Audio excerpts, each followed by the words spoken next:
विमलेश जी, मध्य प्रदेश। ये थारी बस हमारे माई श्यामा जी को राज। राधे राधे महाराज जी। महाराज जी, मेरा प्रश्न है कि संसार का सबसे बड़ा आश्चर्य क्या है? भगवान को देख लेना, भगवान को धर नेत्र देख लेना, ये सबसे बड़ा आश्चर्य की बात है कि इस विचित्र माया के तांडव में मनुष्य अपने मन को हटाकर भगवान में लगा पावे और इस नाशवान जीवन में अपने नेत्रों से भगवान को देख पावे। इन्हीं नयनन सब सुख देखत अपनो जन्म सफल कर लेकर। अपना जन्म सफल हो गया यदि नेत्रों से हमने भगवान का साक्षात्कार कर लिया। तो सबसे बड़ा आश्चर्य संसार का है भगवान को देख पाना, क्योंकि सर्वाश्चर्यमयी गति से वो विराजमान है। तुम में विराजमान है, हम में विराजमान है, कण कण में विराजमान है, लेकिन देख पा रहे हो क्या? तो जो है उसको देख ले, वही सर्वाश्चर्यमय। सबसे बड़ा संसार का सर्वाश्चर्यमय कार्य है भगवान को अपने नेत्रों से देख पाना। समझ पा रहे हो किसका प्रश्न है? हाँ, अपर्णा जी, महाराष्ट्र से। राधे राधे। राधे राधे महाराज जी। महाराज जी, हम रामकृष्ण मिशन से दीक्षार्थ हैं और वहां के साधिका हैं। महाराज जी, मांडुक्य उपनिषद में कहा गया है कि जागृत, स्वप्न और सुषुप्ति ये तीनों मन का संपादन मात्र है।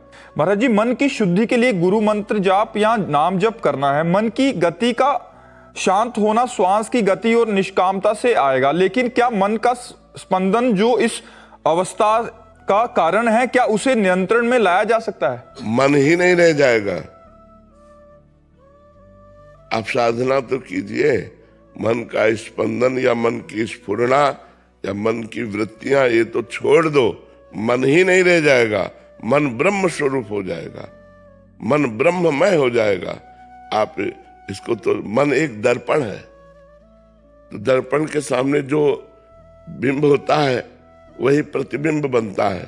तो दर्पण के सामने अगर हमने पार्थिव शरीर रख दिए तो मन पार्थिव चिंतन करेगा, और अगर उसमें हमने ब्रह्म रख दिया तो ब्रह्म का स्वरूप उसमें झलकने लगेगा। मन दर्पण की तरह है, वो मलिन हो गया है, उसको स्वच्छ कीजिए तो उसके साथ उसको बार बार ब्रह्म चिंतन करवाइए तो ब्रह्म स्वरूप हो जाएगा। ब्रह्मविद ब्रह्म भवति, जो ब्रह्म को जान लेता है वो ब्रह्म स्वरूप हो जाता है। तो मन का स्पंदन ही खत्म हो जाएगा, मन अमना हो जाएगा, मन ब्रह्म स्वरूप हो जाएगा। जब हमारा इस कोटि का चिंतन हो कि तीनों शरीर, स्थूल सूक्ष्म कारण, तीनों शरीरों का स्मरण न रह जाए, जागृत स्वप्न सुषुप्ति तीनों समान हो जाए, तुरीय अवस्था को मन प्राप्त हो जाए तो ब्रह्म स्वरूप हो जाता है। अब इतनी साधना कठिन करना गुरु कृपा से ही हो सकता है, नहीं तो हम लोग फंसे हुए हैं देह में और बात करते हैं बहुत ऊंची। तो हमें चाहिए निरंतर भजन। आप देखो निरंतर भजन हो रहा है, उसको आप जांचिए कि चलते फिरते उठते बैठते सोते जागते खाते पीते हर समय हमारा गुरु नाम गुरु मंत्र चल रहा है कि नहीं चल रहा। बस इसको पकड़ लो, मन ठीक हो जाएगा, मन अमना हो जाएगा, मन भगवत स्वरूप हो जाएगा, मन ब्रह्ममय हो जाएगा। यही मन ब्रह्म का अनुभव कराता है, क्योंकि इंद्रियाणाम मनश्चास्मि, भगवान ने कहा इंद्रियों में मन मैं हूँ, अर्थात मन भगवत स्वरूप है, पर विषय चिंतन के कारण वो मलिन हो गया है। उसे अब भगवत चिंतन के द्वारा, ब्रह्म चिंतन के द्वारा हमें परम पवित्र करना है। और जब परम पवित्र हो जाएगा तो मन ब्रह्ममय, बुद्धि ब्रह्ममय, चित्त ब्रह्ममय, अहम ब्रह्ममय, ब्रह्म के सिवा कुछ नहीं। सर्वं खल्विदं ब्रह्म ने नानास्ति किंचन, ब्रह्म के सिवा कुछ नहीं बचता, केवल ब्रह्म बचता है। कृषांक गोहिल जी, दुबई से। श्री हरिवंश। राधे राधे। श्री हरिवंश महाराज जी। महाराज जी, करिष्ये वचनम का सही अर्थ क्या है महाराज जी? संपूर्ण समर्पण की उस अवस्था तक कैसे पहुंचा जाए जहां ना चूक रहे ना डगमगाहट, केवल उनका ही आदेश, उनका ही वचन और उनका ही आश्रय रहे? हाँ, इसमें पहले हमको अपना आहार शुद्ध करना होगा। आहार शुद्ध भी अल्पाहार, थोड़ा। क्षुधा व्याधि चिकित्सताम, क्षुधा रूपी व्याधि की चिकित्सा करे। भिक्षान्नम औषधम, विरक्त है तो भिक्षा रूपी अन्न की औषधि से और गृहस्थ है तो धर्म के द्वारा कमाए हुए धन से। पहले हमारा भोजन ठीक हो, रसेंद्री ठीक हो ना तो सब ठीक हो जाएगा। प्रधान इंद्री रसेंद्री है। हमारी जिह्वा ठीक हो तो हमारी जनेंद्री ठीक हो जाएगी, हमारी नेत्रेंद्री ठीक हो जाएगी, हर इंद्रियां ठीक हो जाएंगी। पहले हमारा आहार, वैसे भी कहते हैं जैसा खाओ अन्न वैसा बने मन। तो रसेंद्री को हम शुद्ध करें, फिर श्रवणेंद्री को शुद्ध करें। एक एक इंद्री को पवित्र करना है, तभी हम डगमगाएंगे नहीं।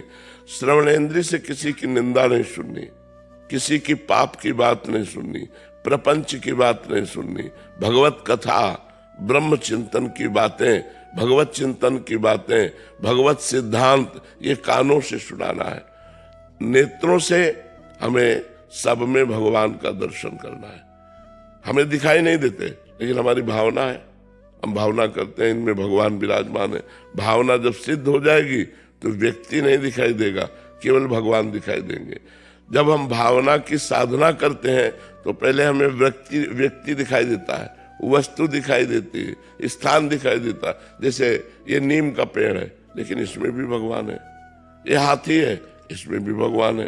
तो हमें पहले कुत्ता, हाथी, नीम दिखाई दी, लेकिन जब भावना सिद्ध हो जाएगी तो सीधे भगवान दिखाई देंगे।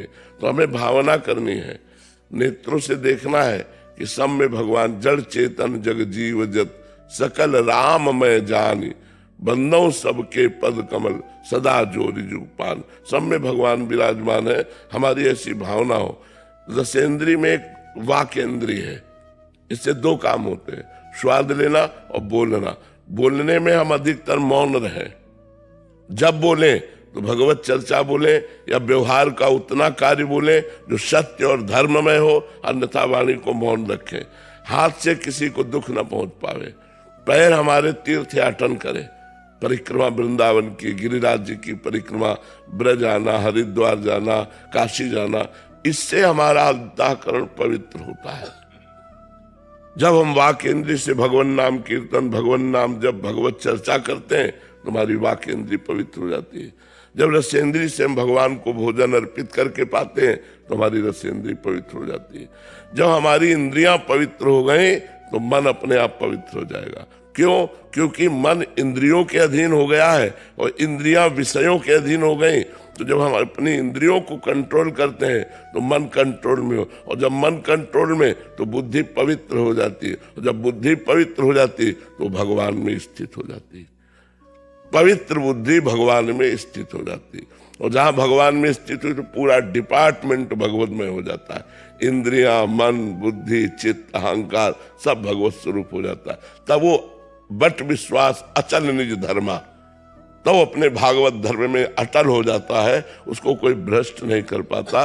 पर कहने में और सुनने में बहुत सरल है, करने में बड़ा कठिन है। हर इंद्री में पड़ गए। अब मोबाइल से दुनिया के दृश्य देखना, कानों से प्रपंच और निंदा की बात सुनना, और जनेंद्री से पर स्त्री से भोग करना, ये नरकगामी आचरण है। पहले इनको सुधार ले तो हमारी स्थिति सुधर जाए।